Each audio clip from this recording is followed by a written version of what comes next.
hari ini jiwamu masih menjadi miliknya Tuhan. Puji Tuhan, hidup kita akan diisi dengan firman Allah. Biarlah jiwa kita kuat kembali di dalam Tuhan. Serahkan kepada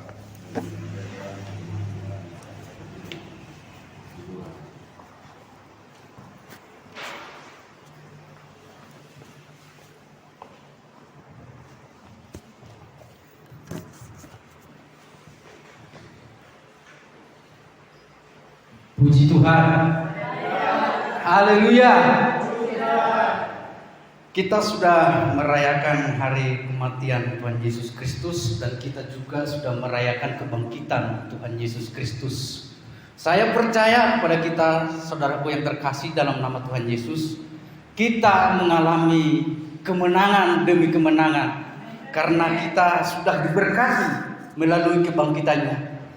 Tapi yang salah satunya saya perhatikan kalau di dalam keberadaan kita ya saudara dalam beribadah. Kenapa hari kebangkitan itu kok kita itu sepi sepertinya ya saudara. Saya perhatikan ini loh yang sebenarnya kebangkitan ini yang memerdekakan. Kenapa kok hari kebangkitan kok sepi? Hari berduka atau hari kematian kok penuh, datang semua. Saudaraku yang terkasih dalam nama Tuhan Yesus Kristus, kita akan pelajari tentang kemenangan Tuhan ini, tentang kebangkitan Tuhan ini.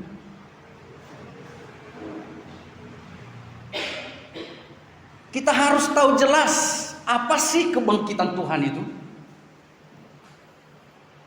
Apa faedahnya kebangkitan Tuhan itu sama gereja Tuhan? Bulan yang lalu kita sudah membahas tentang pembenaran dengan iman. Kita sudah tahu apa itu dibenarkan karena iman atau dibenarkan karena hukum Taurat. Dan sekarang ini juga kita akan lebih lagi membahas lebih detailnya lagi. Melanjutkan pelajaran kita bulan yang lalu. Langsung saja kita baca Ibrani 2 ayat 14.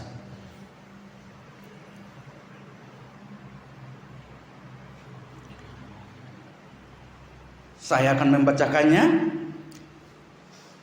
Karena anak-anak itu adalah anak-anak dari darah dan daging, maka ia juga menjadi sama dengan mereka dan mendapat bagian dalam keadaan mereka, supaya oleh kematiannya ia memusnahkan dia, yaitu iblis yang berkuasa atas maut, dan supaya dengan jalan demikian ia membebaskan mereka yang seumur hidupnya berada dalam perhambaan oleh karena takutnya kematian. Puji Tuhan. Perhambaan oleh karena takutnya kepada maut. Kematian sudah menemui ajalnya saudara.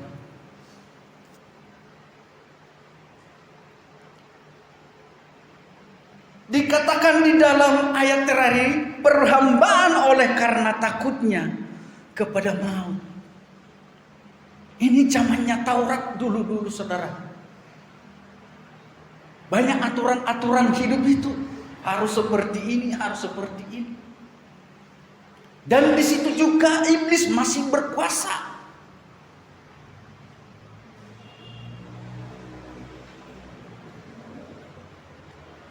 Kalau di dalam perjanjian lama itu, yang bahasa aslinya iblis itu adalah hasatan, penuduh, pendakwa. Jadi jika kita berada dalam tubuhan iblis, dan sampai sekarang ini pun juga, berarti kita di tangannya iblis. kehendak Tuhan sekarang ini saudara, supaya kita itu selalu, kalau kita itu berdoa kepada Tuhan, iblis itu datang saudara. Sama kami juga hamba-hamba Tuhan sama, datang dakwaan itu. Betulkah kamu bisa berdoa? Yang betulkah kamu kemarin itu kan melakukan seperti ini? Ini menggagalkan iman kita itu kan kepada Tuhan.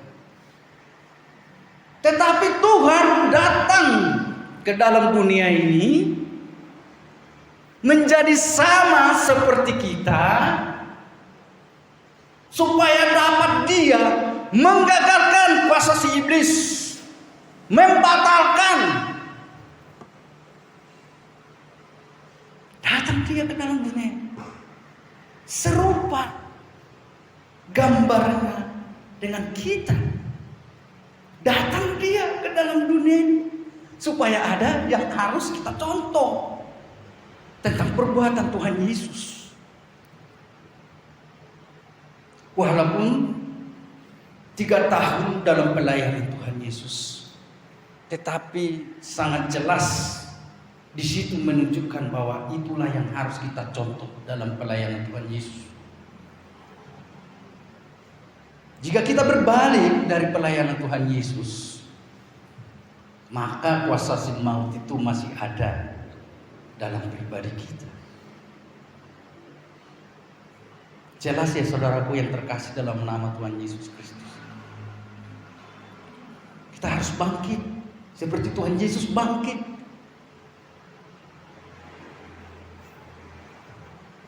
Kita sudah dimenangkan. Kita harus betul-betul menang dalam Tuhan. Dan saya sangat suka dengan ayat ini saudara. Mari kita baca. Yang bagian B. Ia juga menjadi sama dengan mereka dan mendapatkan bagian dalam keadaan mereka, supaya oleh kematiannya ia memusnahkan dia. Jelas di sini saudara, sangat jelas. Memusnahkan dia, memusnahkan iblis. Apakah kita sekarang perhambaan dengan iblis? Tidak. Kita sudah merdeka saudara. Kita sudah ditebus. Tidak ada lagi dakwaan terhadap diri kita. Tidak ada. Jika engkau mau berserah kepada Tuhan, berserah terus. Tidak ada lagi dakwaan. Tidak ada lagi penghalang. Tidak ada lagi pemisah. Datang kepada Tuhan. Berserah. Tetapi jika ada dakwaan itu, walau hidupmu ini aja seperti ini. Nah, seperti ini dakwaan ini saudara. Apalah kamu mampu menghadapi orang-orang itu loh, suge, kaya. Langsung kendor iman kita ini. Iya, aku nggak ada apa-apa.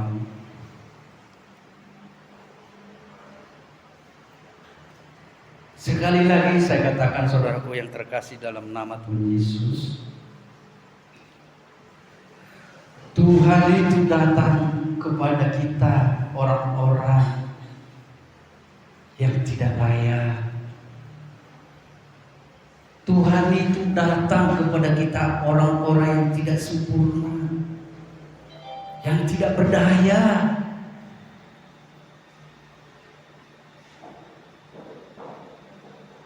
Jadi supaya kita itu mengerti kehidupan kita ini terus menerus, bagaimana kita harus menjalani kehidupan ini, biar jangan kekhawatiran itu selalu mengintimidasi kita.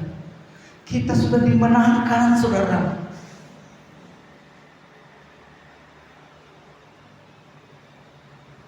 Tuhan Yesus sendiri membukakan jalan kepada kita. Marilah, datanglah kepadaku. Aku senantiasa menunggumu.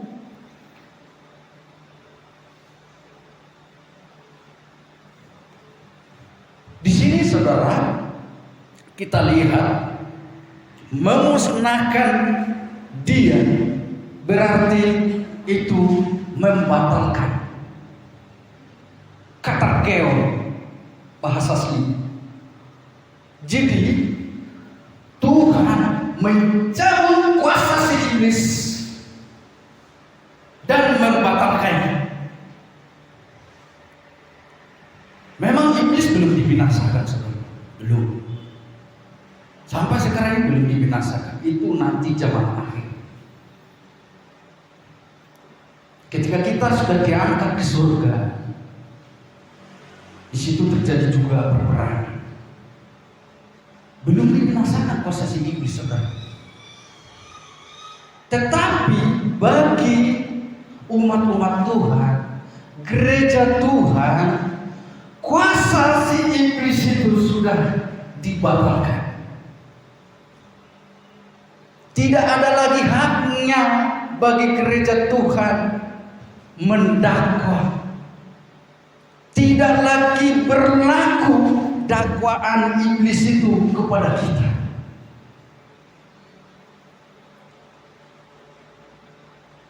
Karena kita tahu bulan lalu, saudara, bagaimana kita itu yang sebenarnya dalam kehidupan kita. Kalau kita baca tentang berkat-berkat itu, di situ di dalam perjanjian lama itu jelas ayat terakhir itu mengenai kutuk. Kita memberikan diri kita kepada musuh kita. Kita memberikan diri kita kepada musuh kita menjadi hamba, tetapi mereka menolak. Menawarkan diri, tidak ada yang menerima.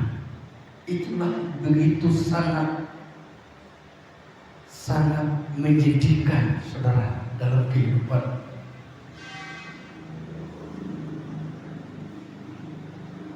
Tetapi Tuhan itu datang ke dalam dunia ini.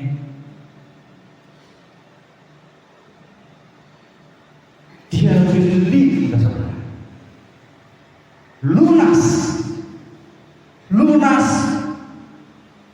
selesai. Tidak ada lagi perhambaan tentang kutuk. Dibebaskan kita. Bebas mau beribadah. Saudaraku yang terkasih dalam nama Tuhan Yesus Kristus, sampai sekarang ini masih banyak orang masih trauma karena dikatakan minoritas kita di sini. Tidak, saudara, jangan salah. Di dalam dunia ini, saudara, mayoritas agama Kristen, saudara. Jangan salah. Kita harus melihat keluar sana. Kita harus lihat data. Seluruh dunia berlomba-lomba mengincing. Karena jelas, saudara, tidak akan pernah kuasa Tuhan itu diubah.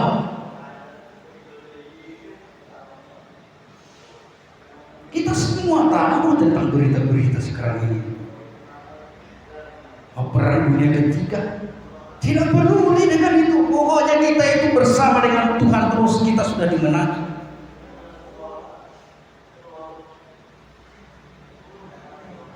Sangat jauh, saudara, bedanya dengan agama lain. Sangat jauh. Jangan dikejutkan karena kita ini hanya di Indonesia. Tidak. Kita lihat di luar sana.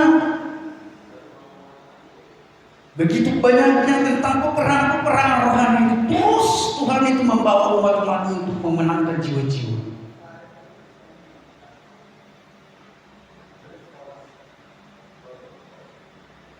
Dan saya percaya, saudara, Tuhan itu datang bagi kita semua supaya kita mendapat kebebasan.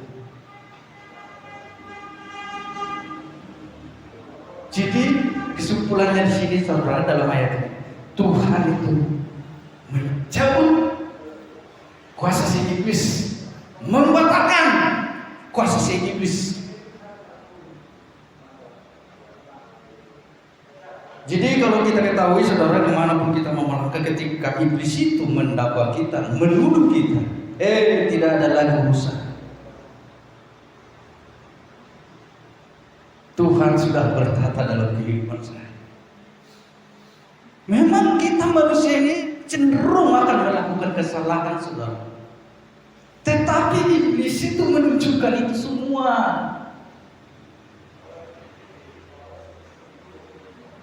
Yang sebenarnya iblis itu tidak berkuasa untuk mau membunuh kita, saudara. Tidak ada jalannya.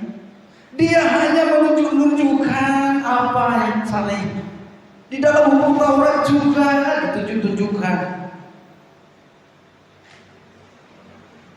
Ketika kita masuk dakwaan iblis itu, masuk intimidasi iblis, maka kita pun ditangani, ya saudara. Sangat mengerikan. Jadi jelas di sini ya saudara, supaya kita mengetahui nanti ke depan kehidupan kita. Ketika iblis itu menakut, tidak ada lagi urusan. Tubuh saya ini adalah sudah lunas dibayar di Tuhan Yesus Kristus. Amin. Bangkit terus saudara, bangkit.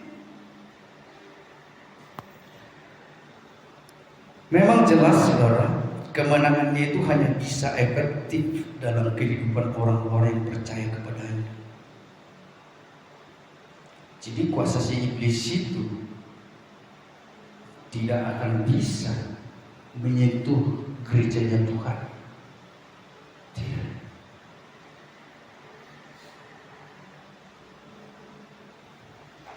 Orang-orang yang percaya kepada Tuhan. Kalau di luar sana mereka yang tidak percaya kepada Tuhan, yang memang masih berlaku itu semua kuasa-kuasa si iblis itu masih berlaku. Dan terus kita lihat 1 Yohanes 3 ayat 8. Barang siapa yang tetap berbuat dosa berasal dari iblis. Sebab iblis berbuat dosa dari mulanya. Untuk inilah anak Allah menyatakan dirinya, yaitu supaya ia membinasakan perbuatan iblis itu. Jelas di sini ya saudara, ayat pendukungnya ini. Di sini tetap berbuat, jadi kontinu, terus menerus. Kalau kita anak-anak Tuhan, susah meninggalkan tabiat-tabiat lama itu, dosa itu susah. Berarti kita itu masih di dalam genggaman iblis. Kita harus lepaskan itu. Kita harus tayangkan tangan kita. Lepaskan itu saudara. Tidak ada gunanya. Di dalam Yakobus juga dikatakan jangan berbuah hati. Harus fokus kepada Tuhan itu sebagai anak Tuhan. Baru kita diberkati. Kita tahu sekarang ini saudara, entah sampai umur berapa kita bisa bertahan dalam dunia. Kita sudah melewati. Banyak juga yang sudah kita rasakan berkat-berkatnya Tuhan. Apakah kita biarkan begitu sepi kemurahan Tuhan? Tidak. Terus kita maju. Naik. Jangan ada yang menggoyahkan saudara. Iblis itu sudah dibatalkan. Tidak ada lagi haknya mendakwa kita sehingga kita takut akan kematian itu. Saudaraku yang terkasih dalam nama Tuhan Yesus Kristus, saya akan tarik dulu ke perjanjian lama supaya kita mengerti akan kemahakuasaan Tuhan yang dinyatakan dalam gereja. Kita lihat di dalam Yosuwa 10 ayat 23 sampai 25.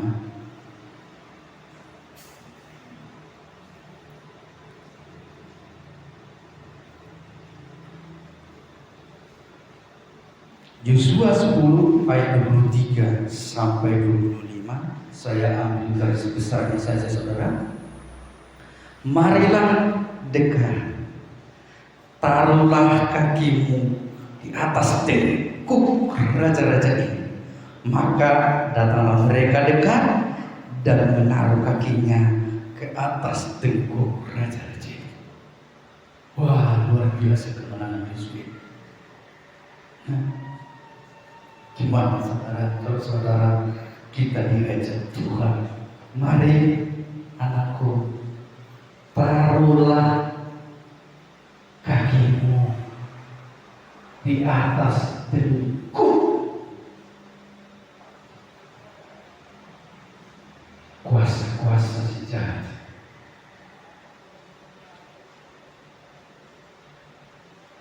Kita tahu saudara, ini menunjukkan gereja Tuhan karena ada menunjukkan kaki.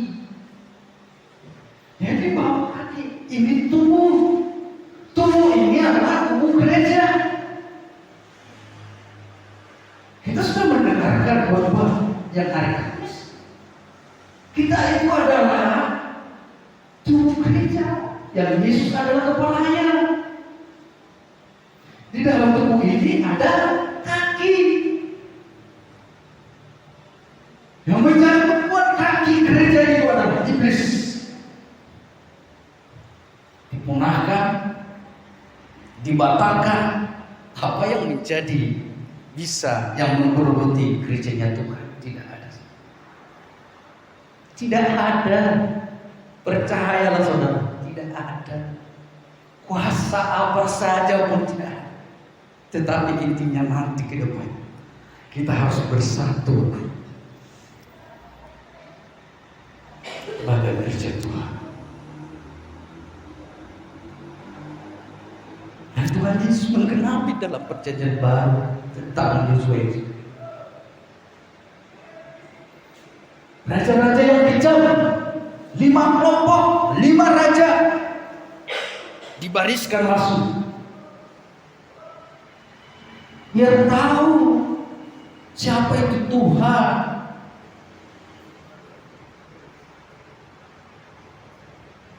Raja di dalam dunia ini yang ganas. Kenapa Yosua menyuruh prajuritnya seperti itu saudara?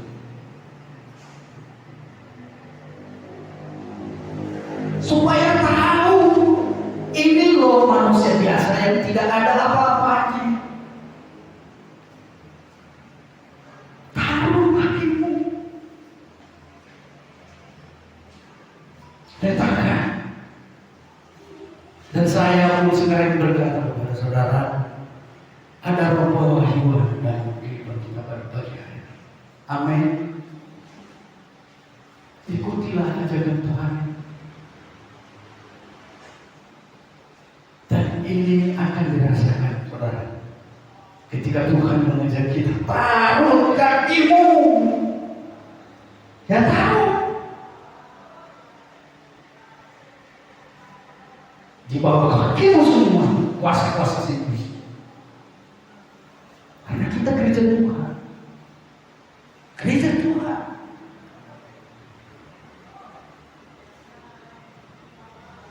Apakah tidak berani saudara menaruh harta? Apakah tidak mampu menghadapi kuasa sihir? Mau kemana? Mau lari? Di mana-mana ada iblis.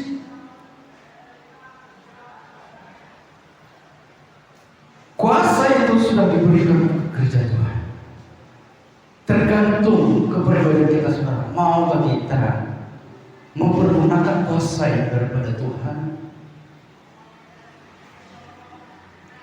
1 Korintus 15 ayat 25 sampai 26. Karena ia harus memegang pemerintahan sebagai raja sampai Allah meletakkan semua musuhnya di bawah kakinya.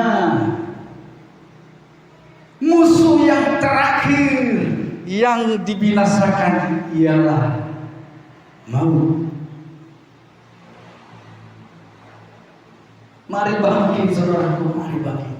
Tidak ada lagi kita itu berbicara, oh itu kan karena apa, megahnya bangunan ini, jadi bisalah dikatakan orang itu membawa kasih sajen apa, biar ada yang menjaga. Hilangkan paradigma seperti itu, saudara, hilangkan. Kuasa Tuhan itu melebihi segalanya. Raja di atas segala raja. Kita sudah dipilih dengan lunas, dibayar. Kita diberi reward, penghargaan, Roh Kudus yang akan menjaga kita, memelihara kita.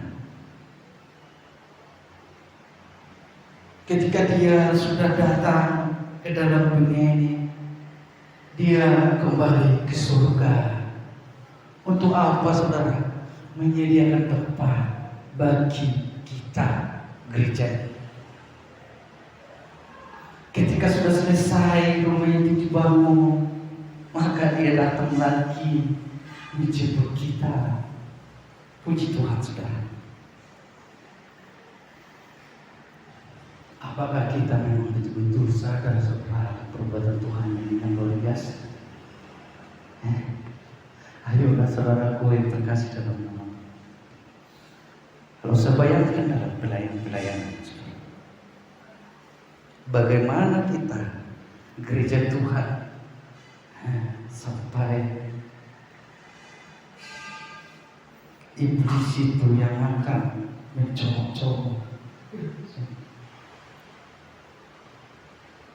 Bagaimana perasaan saudara? Dicomot-comot seperti ini gereja Tuhan. Apakah dia merasa sedih? Ketika sebentar lagi, sudah menikah, miris saudara, dengan sangat miris. Apakah kita tidak malu saudara ketika gereja itu dicomot-comot iblis ini? Ada di sini perkelahian timbul sana, cerai. Kita harus kompak saudara, kita harus bersatu. Tidak ada saudara di sini. Kami juga hamba-hamba Tuhan tidak ada apa-apanya.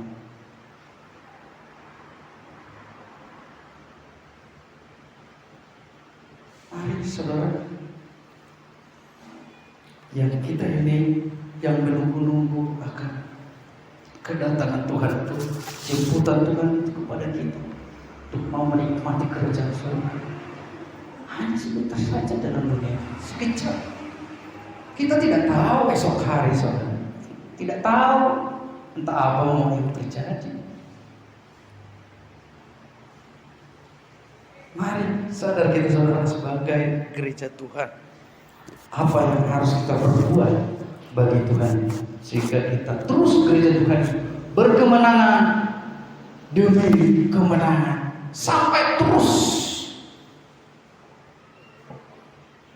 Tuhan itu menyatakan kemuliaannya bagi kita.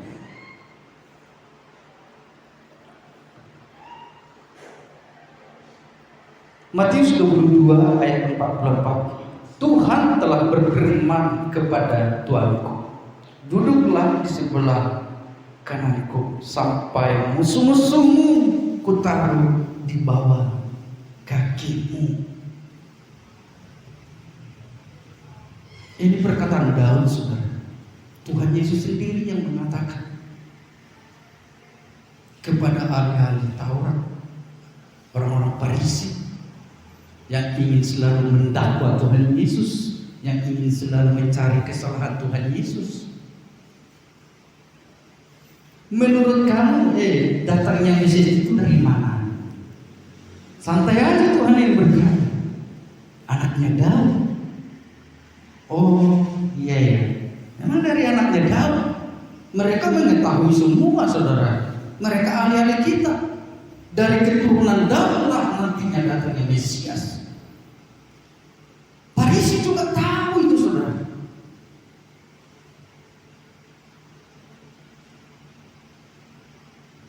Tuhan Yesus langsung mengutip ayat ini.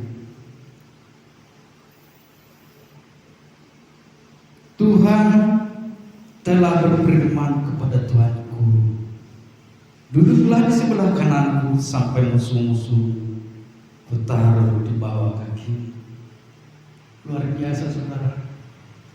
Dia sendiri yang menceritakan pribadi Tuhan Yesus Kristus.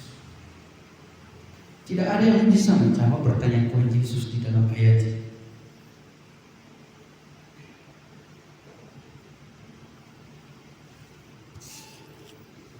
Dan terus saudara, bagaimana gereja Tuhan mengalami kebangkitan? Sebelum ini saudara, kita akan mau lihat tayangan dulu. Saya sangat terkesan dengan film ini saudara. Supaya memang banyak orang-orang yang diselamatkan. Puji Tuhan. Sangat begitu indah pelayanan Tuhan Yesus di dalam dunia ini. Itulah yang sebenarnya dalam ayat itu. Mengapa engkau meninggalkan aku? Kenapa saudara? Memang disitulah yang paling menyakitkan itu. Kalau kita lihat di tentang perjalanan ke kubur kata itu, memikul salib. Iblis itu belum menyerah, ini masih manusia yang menganiaya. Tetapi ketika dia disalibkan, disitulah dia mengatakan, Allahku, Allahku,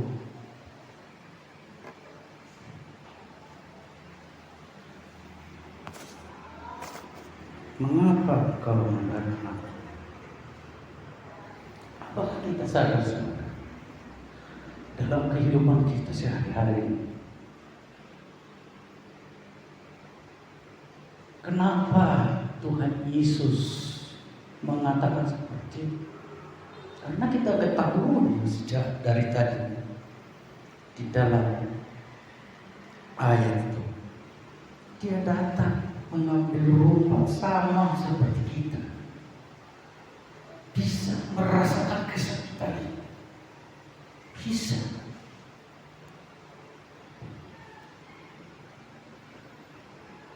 Kenapa perkataan itu harus ada?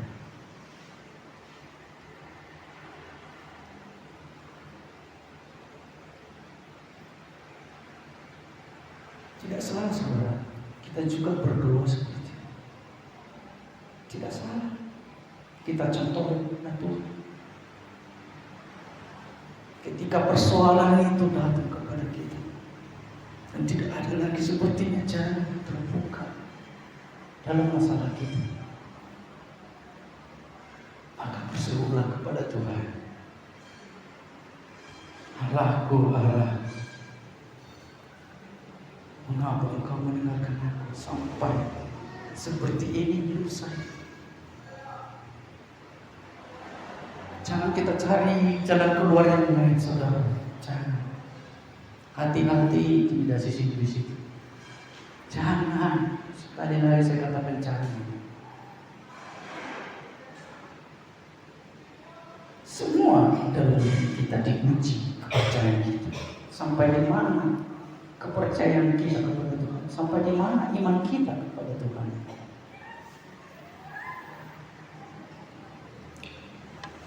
Filipi 3 ayat 10, Rasul Paulus yang berkata, yang ku kehendaki ialah mengenal Dia dan kuasa kebangkitannya dan persekutuannya dalam penderitaannya, di mana aku menjadi serupa dengan Dia dalam kematiannya. Saudaraku yang terkasih dalam nama Tuhan Yesus Kristus, kalau kita lihat dalam pelayanan, tidak usahlah dikatakan sama Bapak Gembala. Bapak Gembala kita ini sudah memang banyak menerima fitnahan, menerima cacian, menerima ejekan. Supaya apa saudara? Supaya apa, saudaraku? Supaya serupa dengan pelayanan Tuhan Yesus.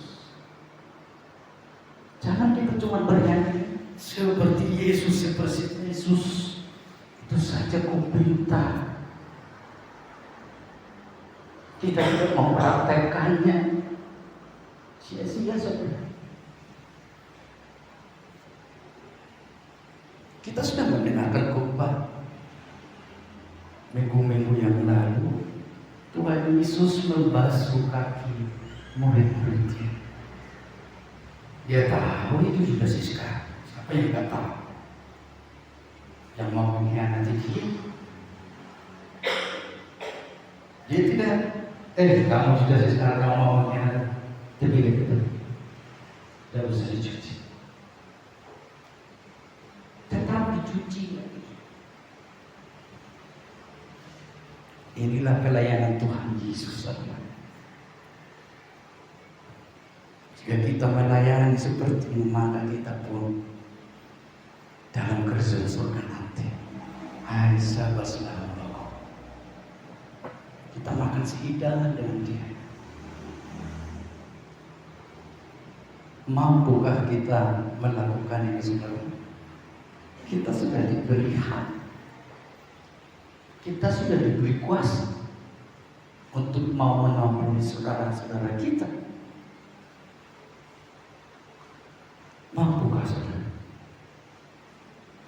Inilah tahap-tahap kesempurnaan dalam kepribadian kita, saudara.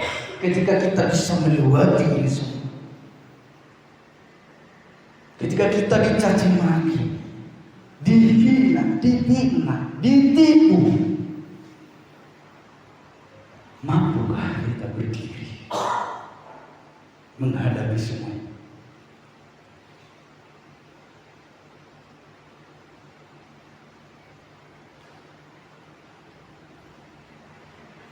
Mari rasakan, saudara, pelayanan Tuhan Yesus itu gimana yang sebenarnya. Supaya memang betul-betul kita gereja Tuhan itu bisa menaruh kaki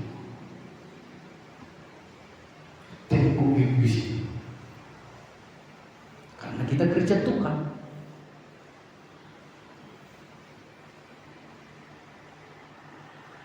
Filipi 2 ayat 5. Hendaklah kamu dalam hidupmu bersama menaruh pikiran dan perasaan yang terdapat juga dalam Kristus Yesus. Jelas di sini ya, saudara. Seperti ayat biasa kita dengar. Tetapi inilah yang sebenarnya sumber kuasa itu. Sumber pelayanan. Hendaklah kamu dalam hidupmu bersama. Tidak dikatakan hidupmu sendirian, tidak, saudara. Bersama, persekutuan, perkumpulan, komunitas. Itulah bersama.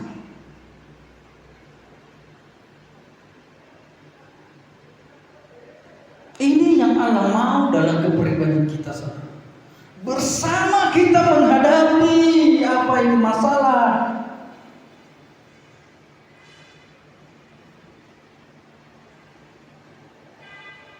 Tidak ada lagi berkata, oh kalau dia datang aku tidak datang. Gimana kita ini, saudara? Gimana, saudara? Aku tidak mengerti. Dari perkataan apa yang sebenarnya kok timbul dari hati kita seperti itu? Oh, kalau dia datang aku tidak datang. Malas aku. Enak kali gitu ngomong seperti itu.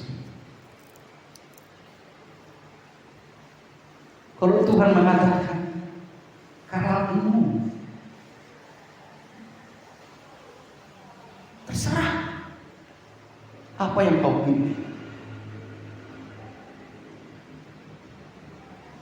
Dia ke surga, kita tidak ke surga. Apa yang kita pilih? Kalau datang dia dia, aduh, amit-amit deh. Luar biasa tipu daya iblis ini, saudara. Sangat luar biasa. Diberikan sama kita itu kebencian berakar dalam pribadi kita itu, sehingga kita membenci gereja Tuhan. Bagaimana kita, saudaraku? Tolong saudara, masuklah dalam pelayanan Tuhan Yesus. Sudah diberikan mengampuni. Ampunilah kesalahan kami seperti kami mengampuni orang yang bersalah kepada kami.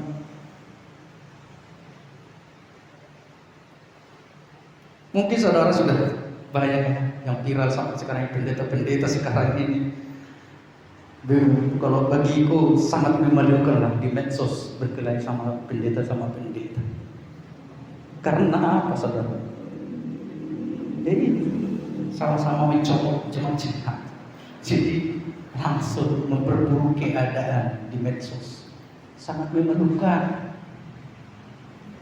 Oh, kita tidak usah lagi membaca doa Bapa Kami, tidak usah lagi didoakan doa Bapa Kami.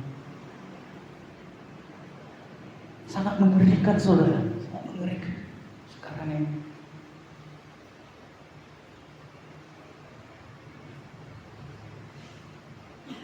Saudaraku yang terkasih dalam nama Tuhan Yesus Kristus, kalau kita tidak bersatu sebagai gereja Tuhan, mustahil, saudara, kita mendapat kemenangan itu.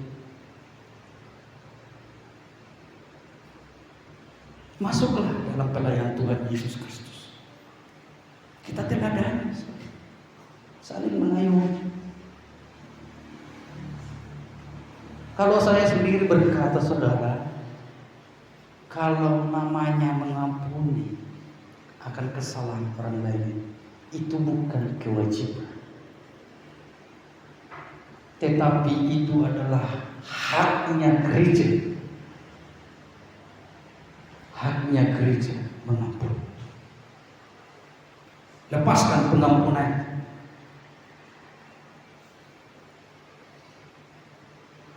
Jangan mau lagi diintimidasi dengan kuasa-kuasa iblis. Tuhan sudah memberikan jalan. Lepaskan pengampunan. Kenapa sekarang? Karena dosa ini adalah yang menghambat kita datang kepada Tuhan. Tuhan sendiri berkata, Dia tidak akan mengampuni dosa kita kalau kita tidak mampu mengampuni dosa sesama kita. Bahkan pepatah-pepatah pun sudah dikatakan, memfitnah lebih kejam daripada membunuh. Kata-kata apa ini?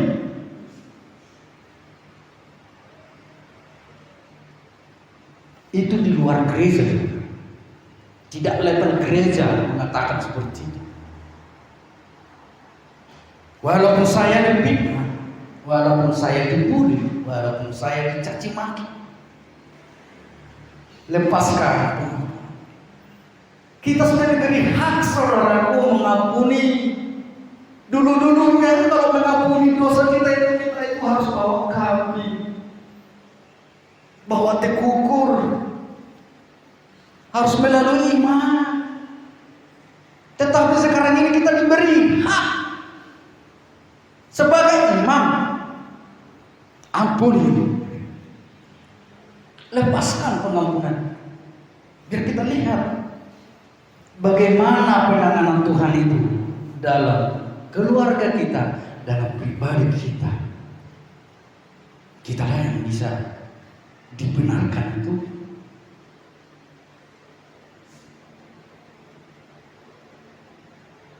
Pelayanan ini, saudara, saya katakan kepada kita semua yang ada di sini, bukan gereja kalau tidak ada pelayanan.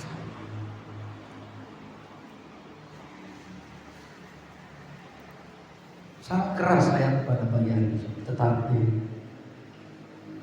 semua yang berkumpul dalam gereja harus ikut dalam pelayanan sekecil apapun. Harus ikut saudara, tidak ada yang tidak ikut. Udahlah Pak Budiman, kamu itu banyak cerita. Memang inilah faktanya saudara. Harus pelayanan sekecil apapun itu. Datang nanti kerajaan surga saudara. Tidak dikatakan kecil lah pelayanan. Tidak saudara. Semua kita harus pelayanan dalam gereja. Kecuali ya kalau yang belum mengetahui tentang pelayanan atau coba. Dan saya juga sangat bersyukur kepada saudara kita Bapak Yuli Kurniawan. Dia tidak ada janji, tetapi dia berjumpa dengan Tuhan. Dan langsung kita itu pun enak perasaan. Tidak perlu lagi kita mengajar-ajar. Jika dia mengenal Tuhan, dia sangat terbebani di pelayanan dalam gereja. Kita lihat alat musik kita ini saudara. Apa yang dia bantu, dia bantu. Sangat bersyukur sama Tuhan itu saudara. Memang Tuhan itu sangat ajaib dalam berbagi. Bukan saja orang-orang yang tidak mampu diberikan Tuhan, orang-orang intelek sekalipun masuk. Karena kita membutuhkan saudara. Kita membutuhkan semuanya itu. Tuhan itu tahu. Tuhan itu tidak akan pernah habis stok. Mari saudara kita bersama menaruh pikiran kita dalam perasaan yang terdapat juga dalam Kristus Yesus. Bahasa aslinya di sini proneo.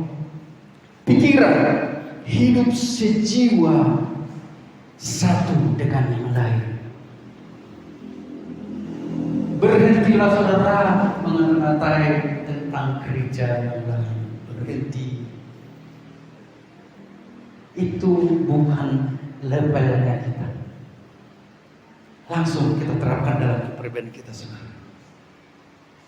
Kenapa saudara? Kenapa? Kita baca di dalam Yohanes 12 ayat 28. Barang siapa melayani aku, ia harus mengikut aku, dan di mana aku berada, di situ pun pelayanku berada. Barang siapa melayani aku, ia akan dihormati Bapa. Puji Tuhan saudara. Kita adalah pelayan Tuhan. Di mana aku berada, di situ pelayan. Ini ya. Makanya saya katakan sekali lagi saudara, tidak ada satupun jemaat Tuhan di sini yang tidak pelayan. Semua harus pelayan. Supaya apa?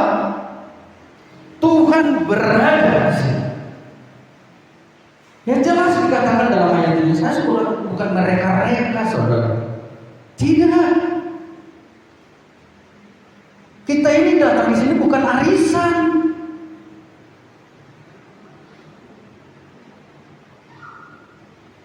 Kita ini adalah wadah saudara, wadah tubuh gereja. Supaya kita bersatu saudara, saling mendoakan satu sama lain. Dan saya pun bersyukur kepada Tuhan, karena dua-dua saudara saya bisa berdiri di tempat ini. Tidak ada yang lain daripada situ. Dan kita pun juga saling mendoakan.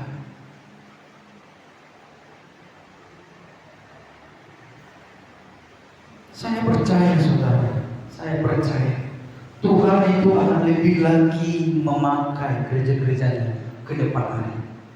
Apalagi anak-anak remaja sekarang ini. Saya sangat salut kepada anak-anak remaja yang setia dalam pelayanan. Mau hujan, mau apa, mau gerimis, terus berdoa.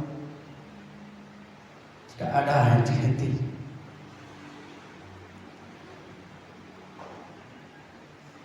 Jika ada yang pengen mau main musik, dilapor sama Yasin. Belajar musik, belajar. Oh, aku mau tahu keyboard sampai sini. Belajar, saudara. Ini miliknya Tuhan semua. Milik gereja. Kalau memang betul-betul kita itu mau pelayanan, muliakan nama Tuhan, mari saudara, mari. Kita itu umat pilihannya, saudara. Tak akan yang bisa lagi sepertinya kita itu dicampur-campur iblis itu, saudara. Jangan, saudara. Sangat mengerikan. Sangat mengerikan, saudara. Kita sudah melihat tayangan tadi. Yesus disalibkan. Sampai dia menjerit. Karena apa? Disitulah memang terjadi kesakitan yang sangat pahit.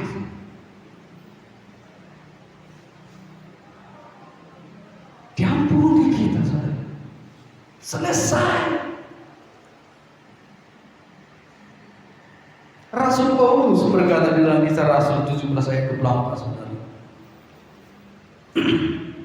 Allah yang menjadikan langit dan bumi, Dia tidak berada di dalam kuil-kuil buatan manusia.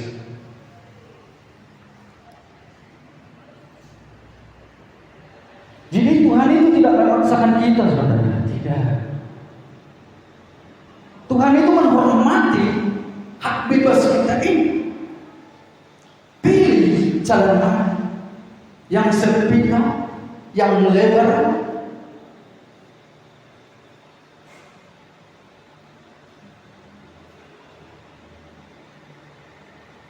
Seakan-akan Tuhan itu akan mengemis kepada kita supaya melayani. Tidak, saudara.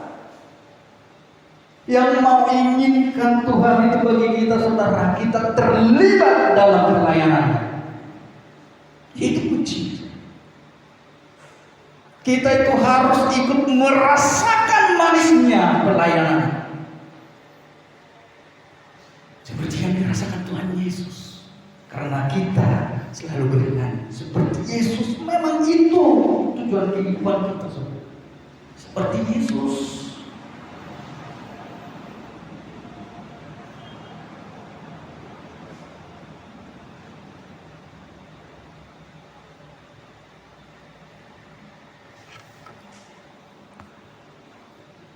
Di mana aku berada, di situ pelayanku berada. Udahlah Pak Budiman, kan dia itu ongkosnya mau datang ke gereja nggak ada. Ada terbeban untuk mau menjenguk atau membawa dia dalam gereja.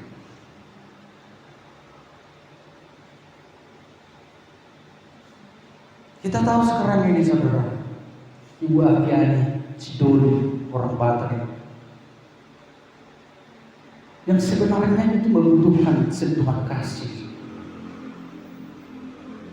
Tapi seakan-akan kita itu tidak mau tahu dengan kehidupan orang lain. Mari saudara, kita saling merangkul, saling memotivasi.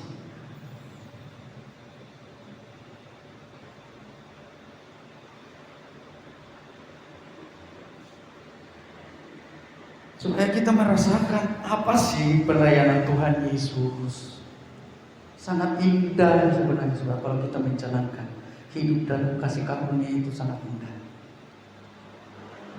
Berkemenangan, kemenangan, saudara. Itu firman Tuhan yang menjanjikan kepada kita. Tumpuan kaki semua itu musuh-musuh. Tidak ada apa-apanya.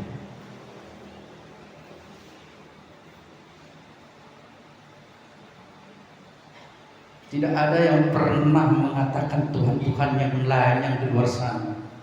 Tumpuan kaki kuasa-kuasa yang lain, hanya Tuhan Yesus Kristus. Ya tahulah kita kalau kerajaannya saudara, kalau raja itu duduk di tahtanya itu di bangku, selalu ada tumpuan kaki, bawah kakinya itu ada tumpuan kaki. Karena kita tahu kita lah tubuh Kristus. Takut semua roh jahat dalam tubuh Kristus ketika bersatu, sehati, sepikir, sejiwa. Apa yang akan kita kerjakan, saudara? Kerjakan. Kalau memang Tuhan berkata, kerjakan. Ketika ada berdoa di gereja, mari ikuti. Supaya lebih tahu kita pelayanan itu, saudara. Kedepannya nanti bulan depan menikmati Roh Kudus.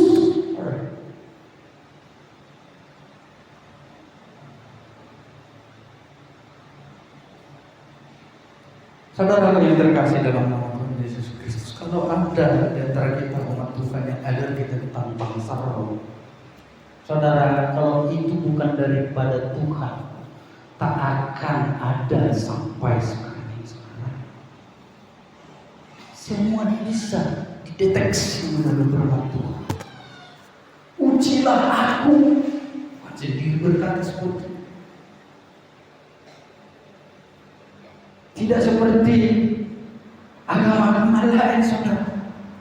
Ketika khawatir tentang pengajaran itu sudah dihanguskan. Tetapi Tuhan itu berkata, ujilah aku. Benar atau enggak? Kita diberi hak, saudara. Kita diberi hak untuk mau menguji.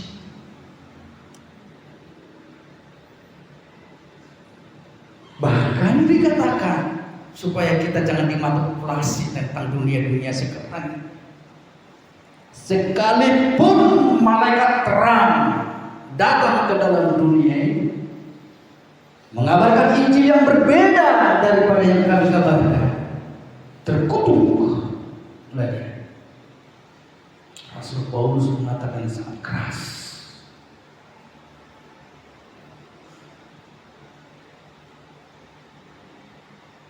Malaikat terang, saudara, bukan yang gampang-gampang. Tapi yang saya inginkan, saudara, jangan sumpah. Tuhan itu berkata, aku tidak mengenal perbuatan kejahatan. Bukankah kami berbuat demi namamu? Bukankah kami mengadakan mujizat demi namamu? Tuhan berkata kepada mereka, hai kamu, aku tidak mengenal kamu. Sangat mengerikan, sangat mengerikan. Disinilah supaya kita berhati-hati, saling merendahkan hati, saudara. Ketika apa yang kita bisa pelayanan, mari saudara jangan mencuri kemuliaan Tuhan. Kita rendahkan hati kita di mata Tuhan. Kita tidak ada apa-apa. Mari kita berbuat apa pelayanan Tuhan Yesus itu yang sebenarnya, supaya kita merasakan manisnya pelayanan Tuhan itu dalam kehidupan kita. Maka kemanapun kita mau melangkah sebagai gereja Tuhan, berkemenangan, diberkati, itu janji Tuhan bagi kita. Amin. Kesimpulannya, saudara, semua yang Tuhan Yesus lakukan adalah karena kasih-Nya kepada kita, supaya gereja Tuhan berkemenangan. Dia datang supaya kita hidup dalam kebenaran dan menjadi orang yang benar. Puji Tuhan, saudara. Sampai di sini firman Tuhan yang bisa saya sampaikan. Saya percaya kepada saudara semua. dapat merasakan firman Tuhan. Saya katakan kepada saudara, jika hari ini kau dengarkan firman Tuhan, jangan keras hati. Terimalah firman Tuhan supaya kita bersama-sama melihat kemuliaan Tuhan. Kuasa Tuhan itu dinyatakan dalam gereja. Saya percaya kepada saudara, kita semua yang ada di tempat ini, lebih lagi kita akan mau melihat pekerjaan Tuhan dinyatakan desa Bali. Amin. Amin.